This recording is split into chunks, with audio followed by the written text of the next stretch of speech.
بسم اللہ الرحمن الرحیم۔ عراق کا بادشاہ ملک فیصل اول گہری نیند میں تھا۔ اس نے خواب میں دیکھا کہ کوئی اس سے کہہ رہا تھا، ہم رسول اللہ صلی اللہ علیہ وآلہ وسلم کے 2 صحابی دریائے دجلہ کے کنارے دفن ہیں۔ دریا کا رخ تبدیل ہو رہا ہے اور پانی ہماری طرف بڑھ رہا ہے۔ حذیفہ بن یمان رضی اللہ تعالی عنہ کی قبر مبارک میں پانی آ چکا ہے، جبکہ جابر بن عبداللہ رضی اللہ تعالی عنہ کی قبر بھی نم ہونے لگی ہے۔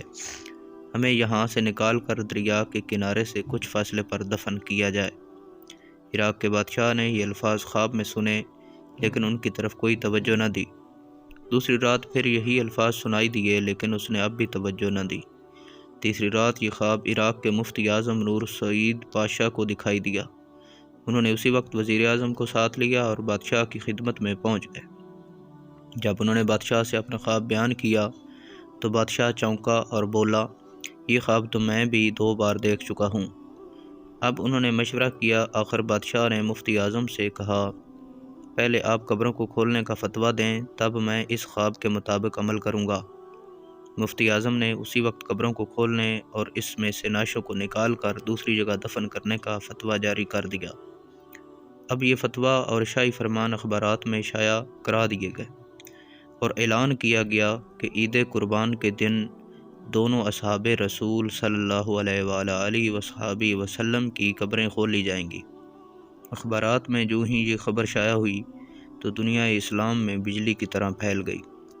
اخبارات کی دنیا اس خبر کو لے اڑی، اور مزے کی بات یہ کہ یہ حج کے دن تھے۔ تمام دنیا سے مسلمان حج کے لیے مکہ اور مدینہ میں پہنچے ہوئے تھے۔ انہوں نے درخواست کی کہ قبریں حج کے چند روز بعد کھولی جائیں، تاکہ وہ سب بھی اس پروگرام میں شرکت کر سکیں۔ اسی طرح حجاز، مصر، شام، لبنان، فلسطین، ترکی، ایران، بلغاریہ، روس اور ہندوستان وغیرہ ملکوں سے شاہ عراق کے نام سے بے شمار تار پہنچے کہ ہم بھی اس موقع پر شرکت کرنا چاہتے ہیں، مہربانی فرما کر مقررہ تاریخ چند روز آگے بڑھا دی جائے۔ چنانچہ دنیا بھر کے مسلمانوں کی خواہش پر دوسرا فرمان یہ جاری کیا گیا کہ اب یہ کام حج کے 10 دن بعد کیا جائے گا۔ آخرکار وہ دن بھی آ گیا جب قبروں کو کھولنا تھا۔ دنیا بھر سے مسلمان وہاں جمع ہو چکے تھے۔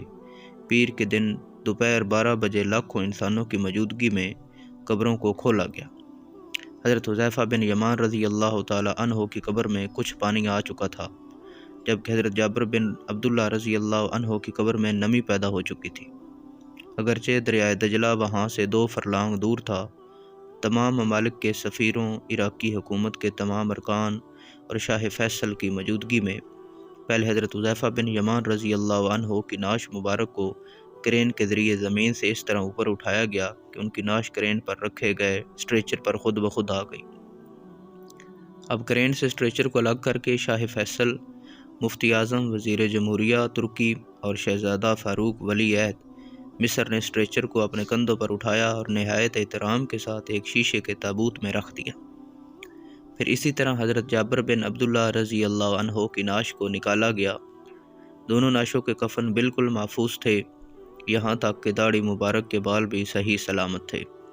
نعشوں کو دیکھ کر قطعاً یہ احساس نہیں ہوتا تھا کہ وہ 1300 سال پہلے کی ہیں، بلکہ یوں گمان گزرتا تھا کہ انہیں وفات پائے ابھی مشکل سے 2-3 گھنٹے ہی ہوئے ہیں۔ سب سے عجیب بات یہ ہے کہ دونوں کی آنکھیں کھلی ہوئی تھیں۔ ان میں اس قدر تیز چمک تھی کہ دیکھنے والے ان آنکھوں میں آنکھیں ڈال کر دیکھ نہ سکے۔ بڑے بڑے ڈاکٹر یہ منظر دیکھ کر دنگ رہ گئے۔ سچ ہے اور حق ہے کہ محمد صلی اللہ علیہ وآلہ وسلم کے غلاموں کا کفن میلا نہیں ہوتا۔ تو امید ہے دوستو آپ کو یہ تحریر پسند آئی ہوگی۔ اگر یہ تحریر پسند آئی ہے تو ہمارے چینل جی کے وائس کو سبسکرائب کر دیں۔